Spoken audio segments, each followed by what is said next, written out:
Welcome, y'all. It's Wes with DIY Food Plot Pro. Thank you so much for joining us. Today's episode, we're talking about the number one thing that I would do on a farm to help the deer hunting if I had limited time, limited funds, wasn't able to do everything that I needed to do through a detailed plan of food plots and TSI and access and bedding cuts. I'm going to talk about the number one thing that I would focus on if that was the issue that I was facing. So when I do a lot of these property visits and I go out to a lot of folks, a lot of times this gets really intensive, the amount of work that we set up on a property, especially when you're talking about the bigger properties. You're talking 300-400 acre piece of ground, and there's a lot of work, time, and money that needs to go into that property to change it for the better, raise the bar on the deer hunting on that property. I get this every year when I'm doing these visits. Get somebody that says, man, I'm just far away from the farms. I can't really get to all of it. What do you think I should start on? What's the most important aspect of any of this? What should I start on to see the quickest results, to spend the least amount of money and get this property back on the right track? When I do the property visits, we're breaking down food plots that we recommend across the soil types that you have. So I don't typically just go for the most preferred food source. Many of you know I love standing corn. That's one of my favorite food plots around here.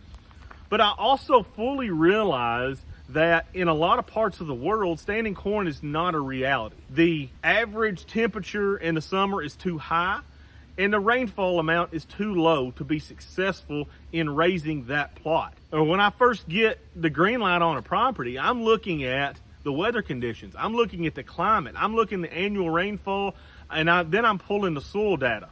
And I'm looking at those soil maps to tell me what this soil is capable of producing and more importantly, what it's not capable of producing. A perfect example of this, last year I went to a client's property in Georgia. He's now a very good friend. We talk often. And he had areas where the soil was relatively poor, very low levels of fertility in the soil, very low amount of annual rainfall, and very high average temperatures throughout the summer. Now, I could just write on the prescription, plant corn in this field. That's not something that's going to benefit him. That's going to be a struggle from day one until the fertility's right, pH is right. Then we can maybe talk about some of those, taking a chance in some of those climates and raising some of those crops. And I'm not saying those crops can't be raised throughout the entire country. I'm just saying there's a time and a place for that. We have to get our ducks in a row before we even attempt something like that. Something like alfalfa is a much better option for a landowner like him.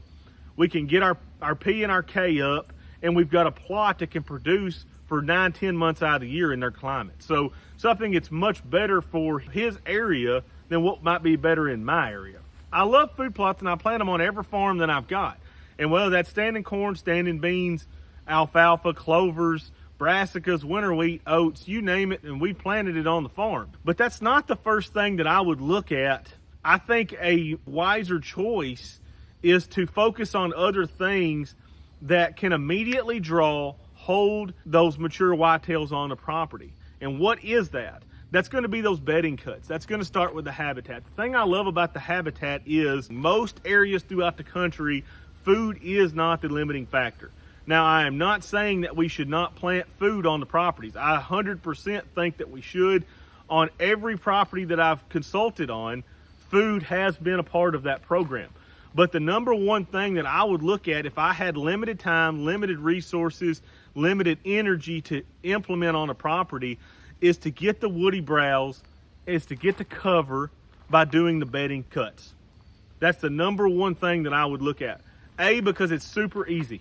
You go out there with a chainsaw and all you gotta do is fell some trees. That simple, that quick, that easy. No fertilizer, no lime, no planters, no drills, no tractors. A chainsaw and some work is what you need, and you can get this on your property. A lot of the big dogs on TV, they're hunting over 5-acre cornfields. Yes, they are. They've got thousands of acres of private land that they can hunt. They have very low pressure. They have a completely different circumstance than what 99% of us have on our farms. Most of us have 50 to a couple hundred acres to hunt.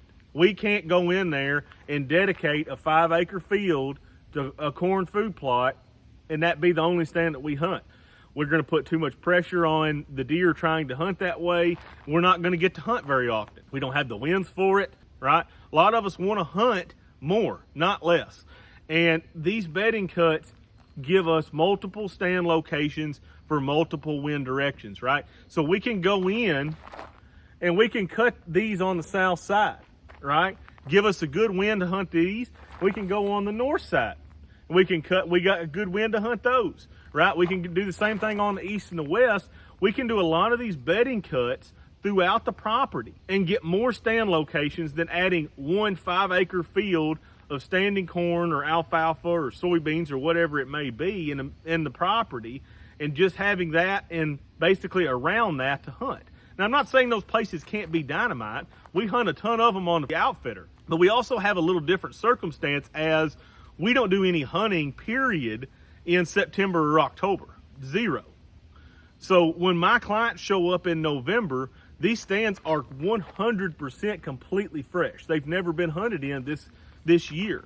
So at that point, it's completely different than trying to go in early October and hunt the entire month of October and then start to get on that food plot and start hunting it in November or December.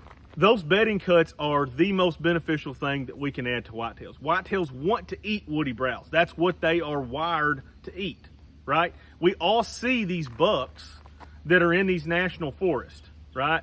And they're in 100,000 acres of nothing but hardwoods, yet all of a sudden they've got a 180-inch deer in there. Well, how can that be? They don't have any soybeans or alfalfa around to give them that high protein growth.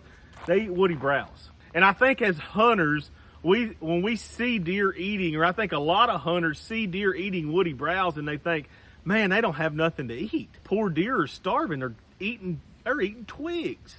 They're eating the end of a stick. That's what they're eating. They don't have anything. That's bad news for them. We better go out and plant piles and piles of food to ensure that these deer have what they need to survive. Well, they've got what they need to survive.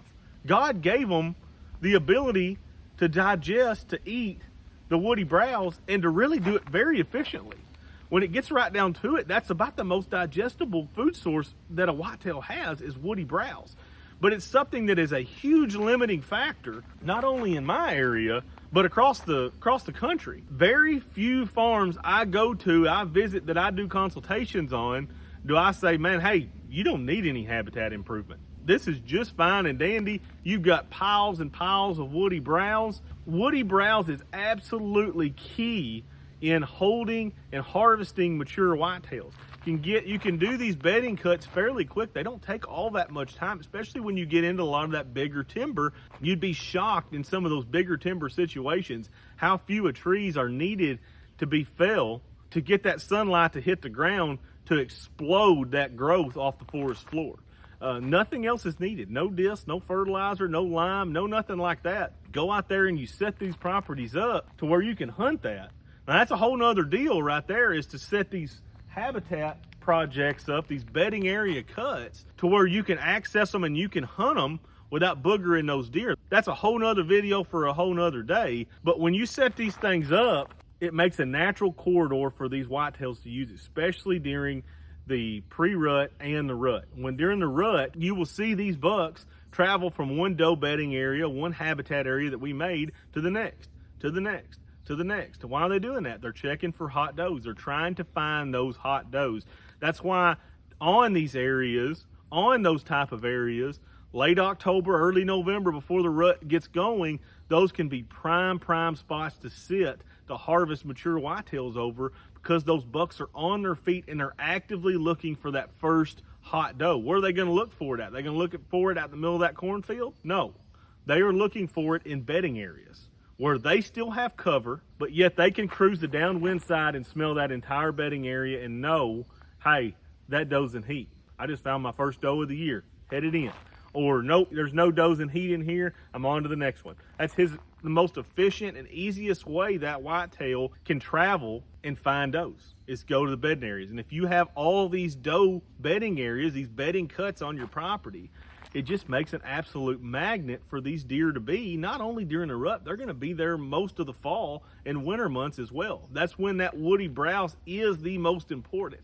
A lot of folks say, well, just plant more, plant more, plant more. We got all kinds of food right here just sitting here waiting for us to cut it, get that explosion of growth, and then all of a sudden we can supplement by having our food plots. But we're really relying on our woody browse because we got cover and we got food all in one spot. If you need help setting up your farm, I've got a website, www.diyfoodplotpro.com. You can go there, you can click on Contact Us or Boots on the Ground Visit.